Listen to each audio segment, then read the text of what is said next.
चलिए देखते हैं इसे। तो शुरुआत करते हैं औरंगजेब की ठीक बाद के समय से। 1707 में उनकी मृत्यु हुई और फिर उनके 63 साल के बेटे शहजादा मुअज्जम हाँ, उन्होंने अपने भाइयों मोहम्मद आजम और कामबख्श को हराया। उत्तराधिकार की लड़ाई थी वो। और बहादुर शाह प्रथम के नाम से तख्त पर बैठे। ये भी सुनने में आता है कि गुरु गोविंद सिंह जी ने इस लड़ाई में उनका साथ दिया था। हाँ, ये बात सही है। लेकिन यहीं से, जैसा आपने कहा, वो पतन की शुरुआत भी दिखती है।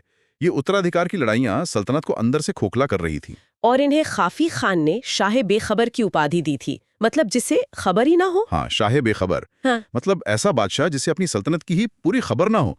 ये शायद थोड़ी बढ़ा चढ़ा कर कही गई बात हो, लेकिन ये उस प्रशासनिक ढीलेपन की तरफ इशारा जरूर करती है जो शुरू हो गया था। केंद्रीय सत्ता कमजोर हो रही थी, ये साफ था। और ये कमजोरी अगले बादशाह जहांदार शाह के वक्त, मतलब 1712-13 में और साफ दिखने लगी। बिल्कुल।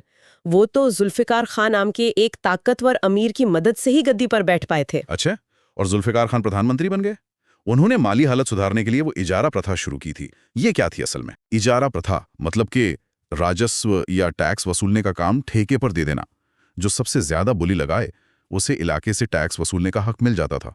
तो इससे पैसा तो आया होगा खजाने में? हाँ, फौरी तौर पर तो आया, लेकिन आगे चलकर ये किसानों के शोषण का जरिया बन गई, क्योंकि ठेकेदार तो ज्यादा से ज्यादा मुनाफा कमाना चाहेगा ना। सही बात है। और इसी जहादार शाह के दौर में जजिया कर भी हटा दिया गया, और एक लाल कुमारी नाम की नर्तकी थी, उनका दरबार में काफी दखल बढ़ गया था। हाँ, सुना है। उन्हें लंपट मूर्ख भी कहा जाता था। जी, ये सब चीजें दिखाती हैं कि बादशाह की इज्जत, उनका इकबाल, दोनों कम हो रहे थे। और जुल्फिकार खां जैसे ताकतवर अमीरों का उभरना, ये सब प्रशासनिक अस्थिरता के संकेत थे।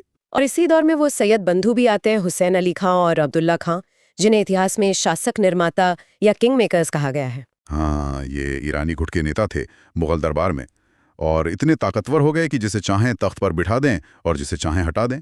बहुत खतरनाक स्थिति थी ये सल्तनत के लिए। इन्हीं की मदद से फर्रुखसियर गद्दी पर बैठे 1713 से 1719 तक। इन्हें घृणित कायर कहा गया है। हाँ, शायद उनकी कमजोर शख्सियत और सैयद बंधुओं पर पूरी तरह निर्भर होने की वजह से। अच्छा, इनके समय की एक घटना तो बहुत ही ज्यादा महत्वपूर्ण मानी जाती है, वो 1717 का फरमान जो अंग्रेजों को मिला था। हाँ, वो ईस्ट इंडिया कंपनी के लिए एक तरह से मैग्ना कार्टा साबित हुआ। जॉन सूरमन के नेतृत्व में एक अंग्रेजी डेलीगेशन आया था, और कहते हैं उसमें एक डॉक्टर हैमिल्टन भी थे। हाँ, डॉक्टर विलियम हैमिल्टन। कहानी ये है कि फर्रुखसियर किसी जानलेवा फोड़े या घाव से परेशान थे। हैमिल्टन ने उनका इलाज किया और वो ठीक हो गए। और बादशाह खुश हो गए। हाँ, खुश होकर उन्होंने वो फरमान जारी कर दिया।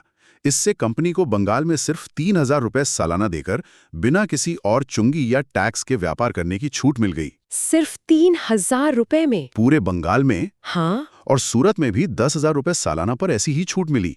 बंबई में कंपनी जो सिक्के ढालती थी, उन्हें पूरे मुगल साम्राज्य में चलाने की इजाजत भी मिल गई। ये बहुत बड़ी बात थी। इसने भारत में अंग्रेजों के व्यापार और प्रभाव का रास्ता एकदम खोल दिया। लेकिन देखिए, फर्रुखसियर खुद सैयद बंधुओं के हाथों मारे गए। 1719 में पेशवा बालाजी विश्वनाथ की मदद ली थी उन्होंने इसमें। बिल्कुल, ये दिखाता है कि बादशाह अब कितने कमजोर हो गए थे। सैयद बंधु जैसी ताकतें बादशाह बना भी रही थीं और हटा भी रही थीं। और फिर तो जैसे बादशाहों की अदला बदली का खेल ही शुरू हो गया। रफी उद दराजत आए सबसे कम वक्त के लिए, सिर्फ 28 दिन। हाँ, और फिर रफी उद दौला, जिन्हें शाहजहां द्वितीय के नाम से बिठाया गया, वो अफीम के आदी थे। ये सब नाम मात्र के शासक थे। ये दिखाता है कि असली ताकत अब बादशाह के पास नहीं थी। बिल्कुल नहीं। वो दरबार के अलग अलग गुटों में बटी हुई थी, ईरानी गुट, तुरानी गुट, और वो आपस में ही लड़ते रहते थे। सल्तनत कमजोर होती जा रही थी। फिर आया मोहम्मद शाह रंगीला का लंबा शासन, 1719 से 1748 तक। हाँ, रंगीला बादशाह।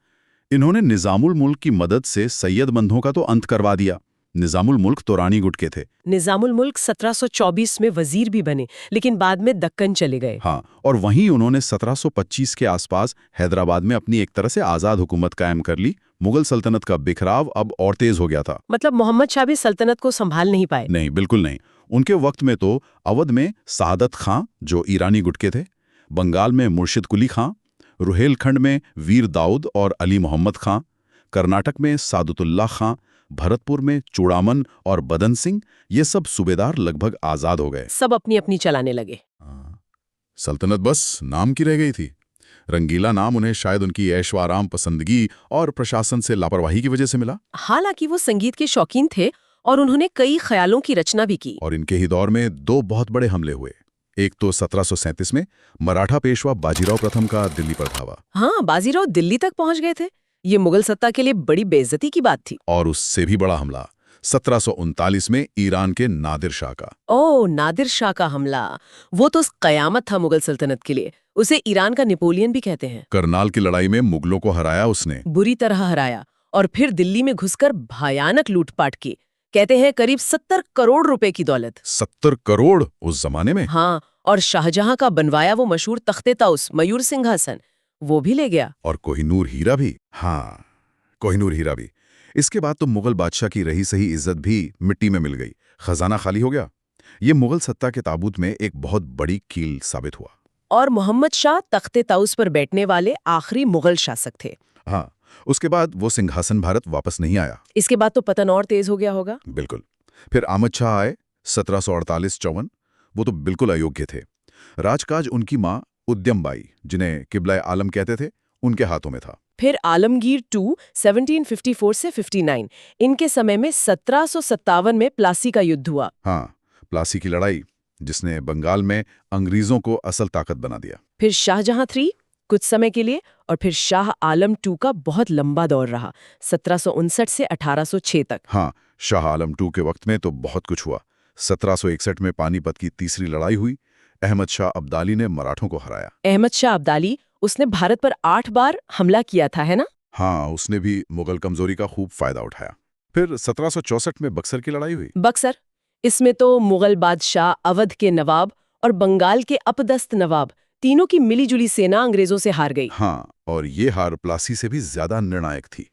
इसके बाद 1765 में इलाहाबाद की संधि हुई। और इस संधि से अंग्रेजों को बंगाल, बिहार और उड़ीसा की दीवानी मिल गई। दीवानी यानी टैक्स वसूलने का अधिकार। ये बहुत बड़ी चीज थी।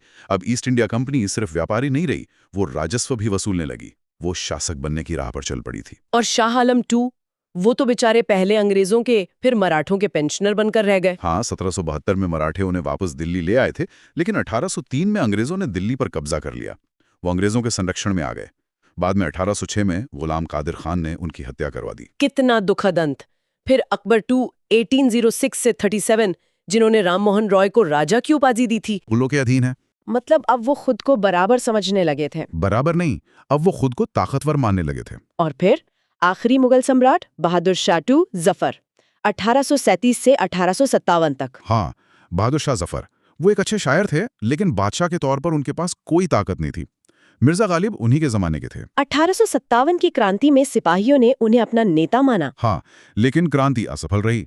अंग्रेजों ने उन्हें बंदी बनाया और रंगून भेज दिया, जहां उनकी मौत हो गई। उन्होंने लाल किले में हीरा महल बनवाया था।